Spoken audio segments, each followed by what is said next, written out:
We take it to the full court press where Sartaj Aujla, Genet, and Elliot Georgiadis discuss the men's basketball game against our rival Kent State and preview the upcoming game against Toledo. And alongside me again is Genet and Sartaj Aujla. Today we're going to analyze and recap the game Akron played against rival Kent State, which they took 61-52. So Sartaj, let's start with you. What did you think of the game? The game really showed me that Akron overall is getting better as an entire unit. One of the things that I saw Akron that was just not there previously is that their dominance inside the paint as well. I believe they scored about 20 points in the paint, and I think all that 20 points came inside. Pretty impressive. What did you think, Ben?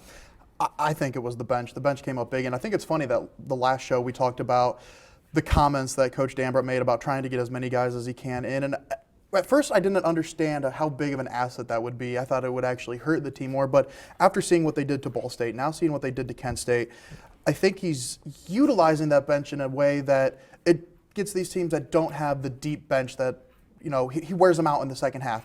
Take a look at this. He had Kent State 7 bench points compared to Akron's 30. You just gas them in that second half. They can't keep up with you. Now, teams that do have strong benches, that's where I'm going to be interested to see how Akron separates themselves from them. But taking on Kent State and Ball State, they separate themselves from those teams pretty easily. Right. Well, now that we've talked about the Kent game, let's look ahead then to our next big matchup back at the Jar, and that's going to be the Zips against Toledo, everyone. So what do you guys think? Based on how we've been playing, what do you predict the outcome of this game to be? What do you think, Ben?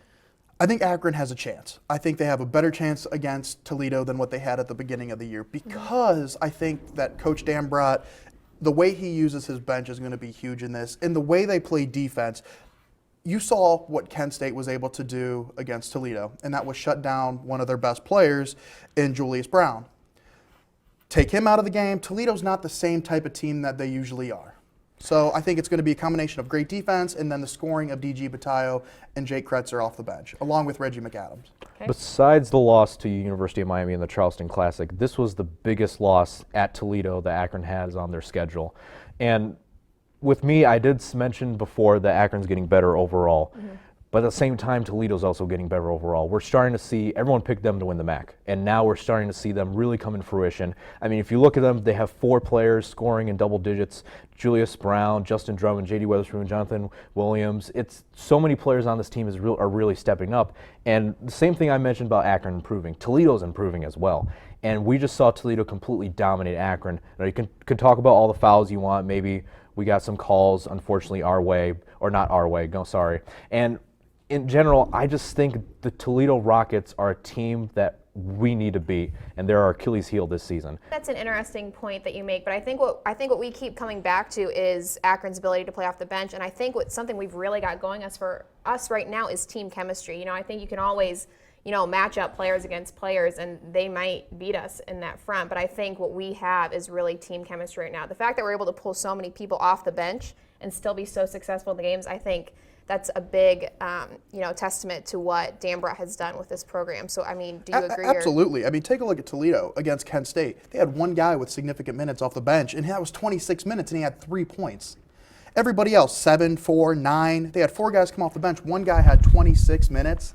That's, to me, if you have a bench that can go out there and play significant minutes, take a look at this. Against Kent State, Isaiah Johnson, 19, Kretzer, 18, and then Reggie and DG each had 20 minutes. That's huge. So you could just keep it close in that first half and then try to take the game over in that second half by just wearing them out. And real quickly, Kent State, their bench points, we were talking about Akron doing some great bench points. In the game against Toledo, 30 points to Toledo's 8 points off the bench. See, that's going to be huge for the Zips. Now, do I think they can do it? I'm not ready to name one person the leader of the MAC. However, Toledo-wise, I think they match up with Akron perfectly, and it's going to be who's going to perform well and if we can stop their starting rotation. Well, we're going to have to wait and see. Unfortunately, that is all the time we have for Full Court Press today. Thank you guys so much once again for all of your insight. Again, I'm Elliot Georgiadis. Thanks for watching.